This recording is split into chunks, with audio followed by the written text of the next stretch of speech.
Miamis. What Kmart and their competitors were doing was to fight for the lowest hanging fruit.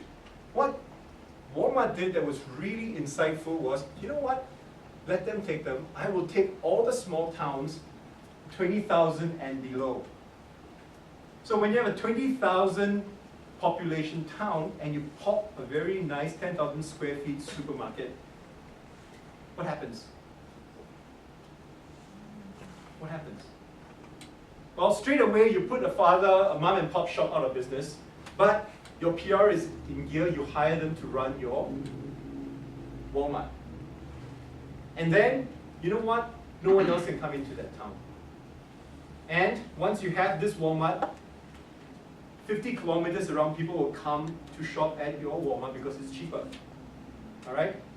And what Walmart slowly did was they were putting stores up one at a time for all these small stores. So at the end of 5 years, when they started looking at Kmart was already very well entrenched in Los Angeles, New York, but suddenly Walmart was selling 20 times more than Kmart. Why? Because of all these small stores around the US.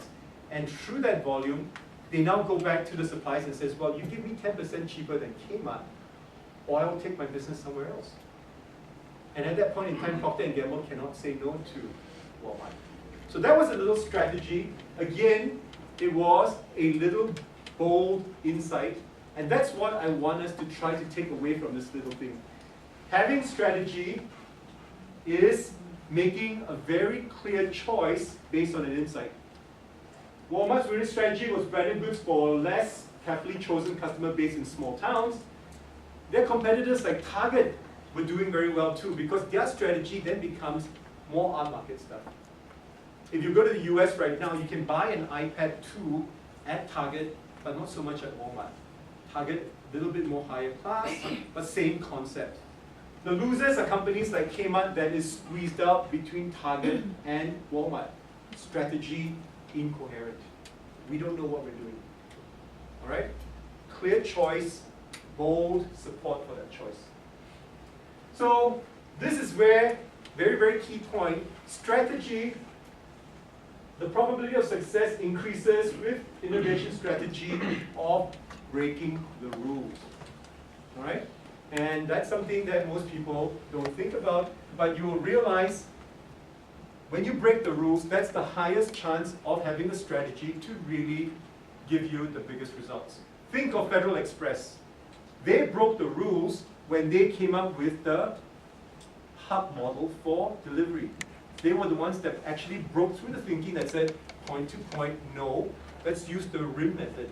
Everything goes to the center of the US where we have our headquarters, and every night flies in, flies out. And that's the first way someone ever did to achieve overnight delivery in the US or anywhere else. Okay? So, break the rules. That's the key point about strategy. Are you breaking the rules? If you're calling it a strategy and all you're doing is incremental, okay, you know, our normal business hours is 9 to 5. Why don't I just make my dealers work an extra hour? That's my strategy. That's incremental. That is on the managerial side. What we're looking for are insightful, bold moves where you break the rules. Okay? So, let's change gears. How do you break the rules? Okay? It is about learning to open your minds up. And great ideas are like this apple over here. Great ideas like apples, if it falls very close to the parent tree, it is not going to survive because you're going to be crowded out by the incumbent, your parent tree. All apples, therefore, seek to land as far from the apple tree as possible, and that's what we need to do with our ideas. It has to be as far away from the original concept. Think of the Nintendo Wii. Everyone used to do this with your joystick. The Nintendo Wii started it all by going to motion-based mechanism, right? Now the Kinect's taken it off, but that's what you need to do in order to break the stranglehold of the incumbent. You break the rules, okay? Some of you might be familiar with this, but I want to just run through a very quick one. Some of the simple rules to remember if you need to be creative, if you have a problem, if you need to develop a strategy, use Scamper. Scamper is just an acronym to remind you to do certain operations on your situation. Now, Scamper is the acronym for substitute, combine, adapt, modify, which means to make big or make small, put to other use, eliminate, reverse, or rearrange. How many of you here are familiar with Scamper? Anybody? Well, if not, let's go through a very simple case study. Assuming you now need to redesign a staircase. All right? Why a staircase? Well, because I have some nice pictures. If you need to do a staircase, let's start with Scamper. What's the first S stand for? Substitute. All right. S stands for substitute. You can replace whatever concrete you're using right now with steel. And that's what your new staircase will look like. You could substitute it for glass, and that's what your new staircase might look like. It allows you to break through from your common thinking. Now, if you were to replace certain motifs, you now have a new staircase based on an artistic design where you substituted straight lines with a nice floral motif. C stands for combine. How about combining your staircase with an artwork? This is in Barcelona. All right? You could combine certain functionality with finesse. I wouldn't walk on that, but that's also a staircase. Not with my weight.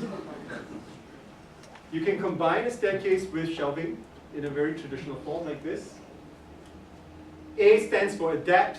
Take something and make it readapt it to where you are. This staircase was adapted from an actual tree that formed the foundation of this house. So they hollowed it inside out and they made the staircase where it is. M, can you modify the staircase so that it is not conventional? Yes, you break the stairs up. Works really well unless you're dyslexic and you always have to start with your right foot. Then you have a problem, all right? Similar version, modifying the staircase gives you a wavy design. That's not too bad, yeah? So it trains you to focus on certain things where you can therefore modify it.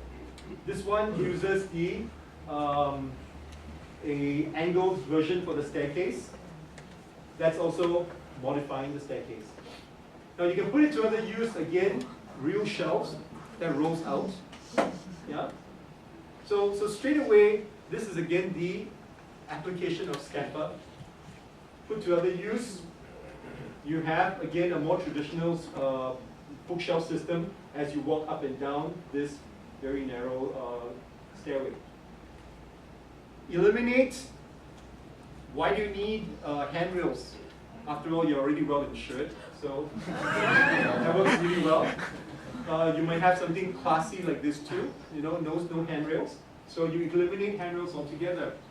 And last but not least, R for reverse. This staircase is actually hanging off the top. All right? It was originally designed for this to be able to coil away so that, you know, your kids get locked up inside there, like Hansel and Gretel kind of thing. Yeah? So again, I've just run through a very simple little creativity technique called Scamper, but you'll find later on that this is actually extremely crucial to strategic thinking, the ability to break out of your common way of thinking. All right? Okay, let's come back to where strategy falls, and let's go back to what we call the business results model. Now, what the business results model is just a simple structure for which to see where strategy falls in. As I mentioned before, you start with the understanding of what the business results that you want. When you know what this business results is, it could be your corporate vision. I want to hit $1 billion revenue by 2012. Once that is clear, then this is where strategy kicks in. Strategy enables your vision to be attained. This is how you do things. When you know your strategy, it now cascades down to your people and processes. The strategy would determine how the rest of your organization works. Okay? In exactly that order. Business results, strategy, what you want your people and processes to do. The yin-yang suggests that if you want your people to work hard, etc., you also need to give them what they want. I just want to make sure HR understands this. You don't just work your people, you got to give people what they want. Then you have a sustainable business plan where there's obviously the measurement and this loops back into an iterative loop, and that's what you call a very simple business results model. Okay? Now, changing gears again, very important little exercise. Show of hands now.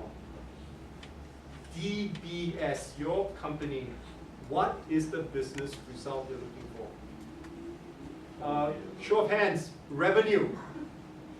Who believes it's revenue? Hands up, please. No.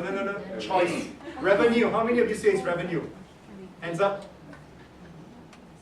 Okay, no one says it's revenue, okay? Okay, market share of the revenue. That means I don't care how much I make as long as I make more than UOB and OCBC. How many of you think that's important? All right, I had 3 hands. So market share of revenue, 3 hands. Employer of choice.